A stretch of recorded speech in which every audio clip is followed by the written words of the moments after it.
یقیناً گنبد خضرا وہ گنبد ہے جو کہ پوری دنیا کے مسلمانوں کے دلوں میں بستا ہے۔ اللہ کے گھر حرم کعبہ کے بعد یہ دوسری مقدس ترین جگہ ہے، اور دنیا کا کوئی مسلمان ایسا نہیں ہے جس کے دل میں گنبد خضرا اور نبی پاک صلی اللہ علیہ وآلہ وسلم کی قبر مبارک کی زیارت کی خواہش نہ ہو۔ اللہ کے محبوب نبی حضرت محمد صلی اللہ علیہ وآلہ وسلم کے روضہ مبارک پر قائم اس گنبد خضرا کے نیچے اور روضہ شریف کے اندر کیا ہے، اس کے متعلق کئی کہانیاں مشہور ہیں۔ انٹرنیٹ پر اکثر جعلی تصویریں بھی گردش کرتی رہتی ہیں، اور مختلف قسم اور رنگوں کی قبروں کو قبر رسول کے نام سے سوشل میڈیا پر شیئر کیا جاتا ہے، اور لوگ بنا تصدیق کیے جذبات میں آ کر ماشاءاللہ سبحان اللہ پڑھ کر اسے آگے پھیلانا شروع کر دیتے ہیں۔ کبھی کسی آدمی کی تصویر اس دعوے کے ساتھ شیئر کی جاتی ہے کہ یہ خادم رسول ہیں اور قبر مبارک کی صفائی کی خدمت پر مامور ہیں۔ کچھ ہی دن پہلے سوشل میڈیا پر ایک ویڈیو وائرل ہوئی جس کے اندر یہ دیکھا جا سکتا ہے کہ سعودی حکام نے چچنین صدر رمضان قدیر کے لیے 12 ربیع الاول کے دن روزہ رسول کو کھول دیا، جس میں صدر صاحب کو پردے سے لپٹ کر روتے ہوئے اور درود و سلام پیش کرتے ہوئے دیکھا جا سکتا ہے۔ تصویر میں نظر آنے والے اس منظر کو اس دعوے کے ساتھ سوشل میڈیا پر خوب پھیلایا گیا کہ تاریخ میں پہلی بار روزے اطہر کی عکس بندی ہوئی، یعنی روزہ رسول کو پہلی بار فلمایا گیا، جسے دیکھ کر آپ لوگ بھی اپنا ایمان تازہ کریں، کیونکہ ایسا تاریخ میں پہلی بار ہوا ہے۔ یہ ویڈیو ویسے تو سچ ہے، لیکن کتنا سچ ہے یہ ویڈیو میں آگے جا کر آپ جان پائیں گے۔ لیکن دوستو، حقیقت یہ ہے کہ یہ سب کے سب دعوے بے بنیاد اور جھوٹے ہیں، اور ایسی باتیں پھیلانے والے صرف کچھ لائکس یا ویوز کی خاطر آپ کے جذبات سے کھیلتے ہیں، خود کو اور آپ کو گناہگار کرتے ہیں، کیونکہ یہ ایسا گناہ ہے جسے آپ خود آگے پھیلا کر مزید لوگوں کی گمراہی کی وجہ بنتے ہیں۔ یاد رکھیں کہ اللہ کے رسول صلی اللہ علیہ وآلہ وسلم نے فرمایا کہ جس نے میرے بارے میں وہ بات منسوب کی جو کہ میں نے نہیں کہی، تو وہ اپنا ٹھکانہ جہنم میں دیکھ لے۔ لیکن حقیقت کیا ہے؟ روزہ رسول کے اندر دراصل کیا ہے؟ کیا کوئی شخص واقعی آپ صلی اللہ علیہ وآلہ وسلم کی قبر مبارک تک جا سکتا ہے؟ ان سب سوالوں کے جواب کچھ عرصہ پہلے سعودی حکومت نے نہ صرف دیے ہیں بلکہ اندرونی حال کی تصویریں بھی شیئر کی ہیں، تاکہ ان سب من گھڑت باتوں کو ختم کیا جا سکے جو کہ آہستہ آہستہ پھیل کر مسلسل مسلمانوں کو گمراہ کر رہی ہیں۔ نبی پاک صلی اللہ علیہ وآلہ وسلم نے فرمایا تھا کہ انبیاء کی قبریں وہیں پر بنتی ہیں جہاں پر ان کا انتقال ہوتا ہے۔ آپ صلی اللہ علیہ وآلہ وسلم کا انتقال کیونکہ حضرت عائشہ رضی اللہ تعالیٰ عنہ کے حجرہ مبارک میں ہوا تھا، اسی لیے وہیں پر آپ کی تدفین ہوئی، اور اس کے بعد یہاں پر اسی جگہ پر حضرت ابوبکر صدیق اور حضرت عمر رضی اللہ تعالیٰ عنہ بھی مدفون ہوئے۔ اس طرح سے روزہ رسول کے اندر اس وقت 3 قبریں ہیں۔ لہٰذا پہلی بات تو یہ ہے کہ کوئی ایسی تصویر جس کے اندر صرف ایک قبر ہو، وہ کسی بھی صورت نبی پاک صلی اللہ علیہ وآلہ وسلم کی قبر مبارک نہیں ہو سکتی، کیونکہ یہاں پر 3 قبریں ایک ساتھ موجود ہیں۔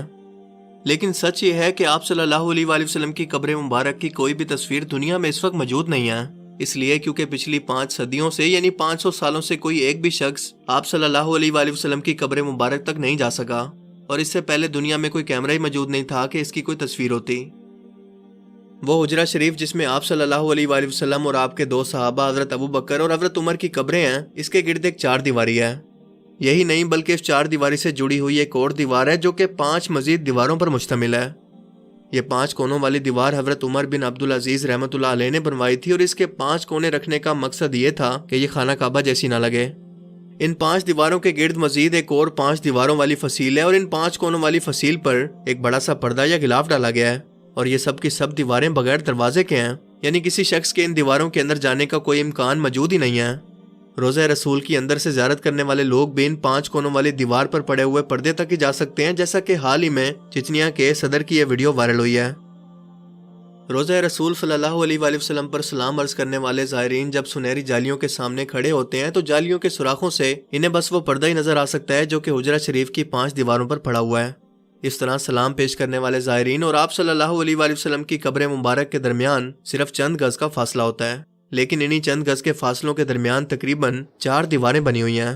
ایک سنہری جالیوں والی دیوار، دوسرا 5 کونوں والی دیوار، تیسرا 5 کونوں والی دیواریں، اور چوتھی وہ 4 دیواری جو کہ آپ کے اصل حجرے یا آپ کے گھر کی دیوار تھی، جہاں تک پچھلے 1300 سال سے کوئی نہیں جا سکا سوائے 2 موقع کے۔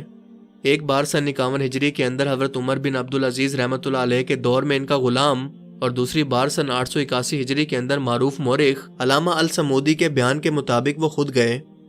نور الدین زنگی رحمۃ اللہ علیہ کے دور میں جب کچھ یہودیوں نے سرنگ کھود کر آپ صلی اللہ علیہ وآلہ وسلم کے جسم مبارک کو چرانے کی کوشش کی تھی، تب آپ نے جو سیسا پلائی دیوار بنائی تھی وہ زمینی تھی، یعنی قبر کے نیچے تھی، نہ کہ اس کے آس پاس، تقریباً 200 فٹ نیچے، اور جو واقعہ میں پاؤں نظر آیا تھا وہ بھی سرنگ کے ذریعے ہی نظر آیا تھا، نہ کہ قبر مبارک کی طرف سے۔ بہرحال اس موقع پر یہ ثابت نہیں ہے کہ انہوں نے بھی قبر کی زیارت کی تھی۔ کہا جاتا ہے کہ سن 91 ہجری سے لے کر سن 881 ہجری تک تقریباً 800 صدیاں کوئی بھی شخص آپ صلی اللہ علیہ وآلہ وسلم کی قبر مبارک کو نہیں دیکھ پایا۔ اس کے بعد سن 881 ہجری میں حجرہ مبارک کی دیواروں کے بوسیدہ ہو جانے کی وجہ سے ان کی دوبارہ تعمیر کرنا پڑی۔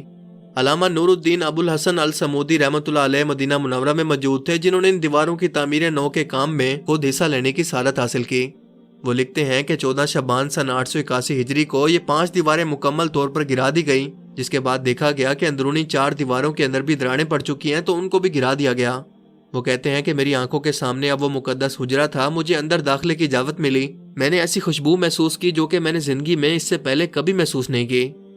میں نے رسول کریم صلی اللہ علیہ وآلہ وسلم اور آپ کے دونوں خلفاء کی خدمت میں ادب سے سلام پیش کیا۔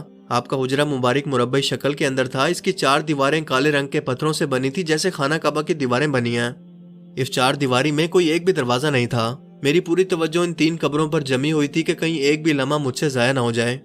تینوں قبریں سطح زمین کے تقریباً برابر تھی، صرف ایک جگہ ذرا سا ابھار تھا، شاید یہ حضرت عمر رضی اللہ تعالیٰ عنہ کی قبر تھی۔ قبروں پر عام سی مٹی پڑی ہوئی تھی۔ اس بات کو آج 5 صدیاں گزر چکی ہیں جس کے دوران کوئی ایک بھی انسان ان دیواروں کے اندر داخل نہیں ہوا۔